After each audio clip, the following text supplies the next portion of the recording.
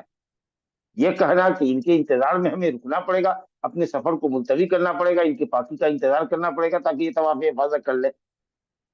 کہا کہ نہیں یا رسول اللہ انہا قد افاضت یوم النحر، صفیہ نے بھی یوم النحر کو طواف افاضہ کر لیا. تب آپ نے کہا اخرجو، نکلو. یعنی آپ ان کے پاکی کا انتظار نہیں کریں گے طواف وداع کے لیے. طواف وداع راجح قول میں واجب ہے مردوں کے اوپر، اور عورتیں بھی جو پاک ہے ان پر بھی واجب ہے. لیکن اگر وہ حائضہ ہو جاتی ہیں یا حاملہ کی ولادت ہو جاتی ہے، طواف افاضہ کر چکی ہیں، تو اب وہ طواف وداع کے لیے رکیں گی نہیں. رخصت دی گئی ہے، ان سے تخفیف کر دی. لیکن اگر کوئی بغیر طواف وداع کے چلا جاتا ہے تو پھر اس کو ایک دم لگے گا، اور وہ دم مکے ہی میں ذبح ہونا ہے اور وہاں کے فقراء مسلمین کے کرنا ہوگا. اسی لیے بغیر طواف وداع کیے ہوئے کوئی آدمی مکے سے رخصت نہ ہو. آخری کام ہونا چاہیے. کہا خروج. اور ایک لفظ میں ہے کہ نبی صلی اللہ علیہ وسلم کو جب یہ پتا چلا کہ وہ حائضہ ہو گئی ہے تو آپ نے تھوڑی خفگی کا اظہار کیا. کہا اقرا ہلکا، سزا کے نہیں. عقل کہتے ہیں زخم لگنے کو، سر میں یا جسم میں کہیں کہ زخم لگ جائے. ہلکا بلبردی حقیقی معنی مراد نہیں ہے، مطلب ایسے ہی تھوڑا جو کہتے ہیں نا کہ تریبت یدا، تیرا ہاتھ خاک آلود ہو. سکلت کا امک یا معاذ، اے معاذ سے مر تیری ماں کو کھوئے. تو ایسے ہی تکیہ کلام ہے. تو ایک لفظ جو ہے کہ آپ نے کہا اقرا ہلکا، زخم والی، بلبنڈی اطافت یوم النحر. کیا اس نے یوم النحر کو طواف کیا ہے کہ نہیں کیا ہے؟ تو قیل کہا گیا کہ ہاں طواف کر چکی.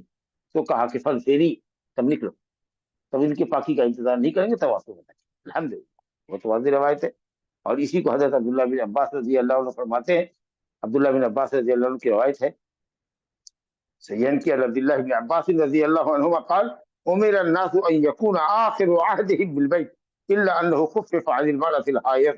عبداللہ بن عباس رضی اللہ عنہ کہتے ہیں کہ لوگوں کو حکم دیا گیا، ظاہر ہے کہ حکم دینے والے نبی صلی اللہ علیہ وسلم ہے، حدیث مرفوع کے حکم میں ہے کہ لوگوں کو حکم دیا گیا کہ ان کا آخری کام یہ ہونا چاہیے مکہ چھوڑنے سے پہلے کہ کعبہ کا طواف کرے. آخری کام ہونا چاہیے. اس سال کئی لوگوں کی طرف سے سوال آیا کہ 3 دن پہلے انہوں نے کر لیا ہے طواف وداع بھیڑ بھاڑ سے بچنے کے لیے. ارے ایسا کیسے ہوگا؟ اور پھر 3 دن تک آپ مکے میں رہ رہے ہیں. جب آپ کو مکے سے نکلنے کا ارادہ ہو، معلم نے ٹائم دے دیا ہے کہ 9 بجے آپ لوگوں کو تیار ہو جانا، 1-2 گھنٹہ پہلے ہی وہ کہہ دیتا ہے اسے. تو چلیے آپ یہ احتیاط 1-2 گھنٹہ پہلے کر لیجیے. اس کے بعد آپ کی گٹھڑی بدھی ہونی چاہیے، آپ کا سارا سامان پیک ہونا چاہیے، اور آپ جا کر کے طواف کیجیے. تھوڑا اگر انتظار بس میں کرنا پڑتا ہے یا زحمے کی وجہ سے